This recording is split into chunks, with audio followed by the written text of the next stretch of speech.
여기 교실에서 작은 갈등이 발생했습니다. 이 갈등은 어떻게 해결될까요? 보통은 학생들 사이의 권력 관계로 해결됩니다.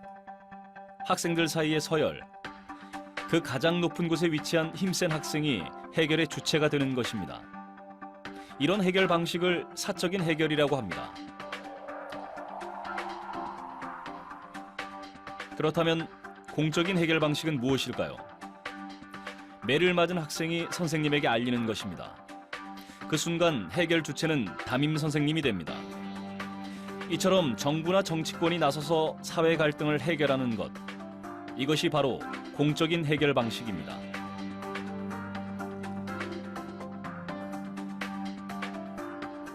개인 간의 갈등은 언제나 불평등하기 마련입니다.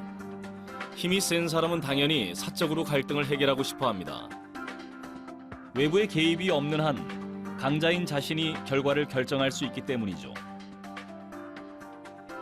결국 공적인 권위에 도움을 요청하는 사람들은 강자가 아니라 약자입니다.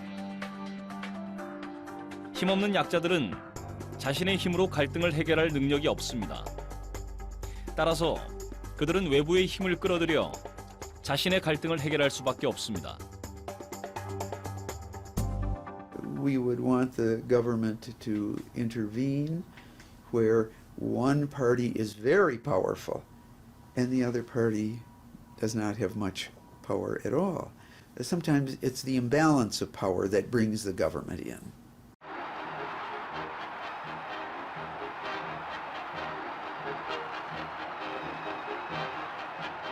(2차) 세계대전이 끝났을 당시 미국의 제34대 대통령 해리 트루먼 앞에는 많은 과제가 놓여 있었습니다. 노조 문제도 그중 하나였습니다. 전쟁이 끝난 후 미국의 노동조합은 자신들의 몫을 요구하기 시작했습니다.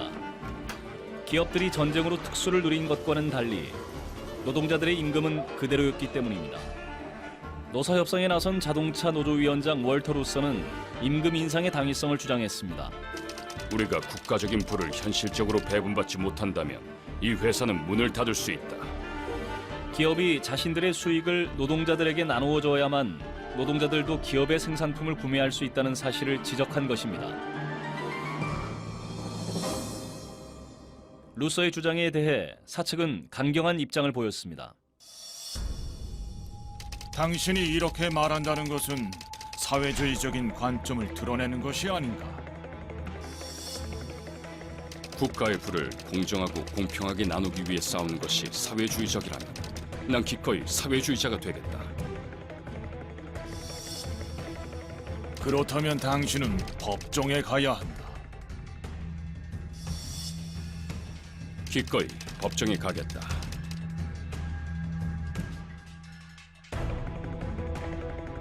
노조의 요구는 사회적으로 상당한 반향을 일으켰습니다. 회사 측도 가만히 있지는 않았습니다. 그들은 자신들의 입장을 실은 전면 광고를 주요 신문에 게재했습니다. 미국의 기업들은 자유로운 경쟁에 기반하게 될 것인가? 아니면 사회주의처럼 모든 활동이 통제와 규제를 받게 될 것인가? 미국은 중요한 기로에 서 있다. 우리는 미국 기업들이 스스로의 운명을 개척할 자유를 보장해 주어야 한다. 그렇지 않으면 미국 기업들의 초석이 되었던 경영의 책임은 정부 관료들이나 기관 혹은 노조에게 이양될 것임에 분명하다. 노동조합은 단체 행동으로 기업 측에 맞섰습니다. 자동차, 철도, 철강 노동자들이 파업에 들어갔습니다. 상황이 이렇게 되자 정부가 나섰습니다. 트루먼 대통령은 조사위원회를 구성하고 사실관계를 확인하도록 지시했습니다. 조사결과위원회가 내린 결론은 회사가 임금의 33%를 인상해줘야 한다는 것이었습니다. 회사 측은 이 제안을 받아들였습니다. 갈등 해결자로서 정부의 역할이 빛난 순간이었습니다. 반면 갈등을 외면하고 억압하는 정부도 있습니다. 바로 권위주의 정부입니다. 권위주의 체제가 갈등을 다루는 방식은 처벌입니다. 갈등 상황에 참여한 사람들에게 벌을 줌으로써 누구도 다시는 요구도 불만도 할 수 없게 만드는 것.